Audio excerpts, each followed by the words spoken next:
வணக்கம். திருக்குறள் அதிகாரம் 9 விருந்தோம்பல். குறள் 87. இணைத்துணைத்து என்பது ஒன்று இல்லை, விருந்தின் துணை துணை கேள்வி பயன். பொருள்: விருந்து உபசரிப்பால் நமக்கு கிடைக்கும் பயன் அளவிட முடியாது. அது நம்மிடம் விருந்து சாப்பிட வருபவர்களின் நிலையை பொறுத்தே அமையும்.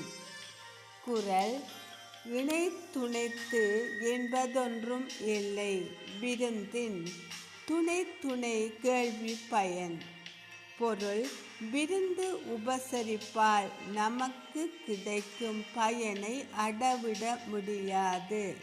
அது நம்மிடம் விருந்து சாப்பிட வருபவர்களின் நிலையை பொறுத்தே அமையும். நன்றி.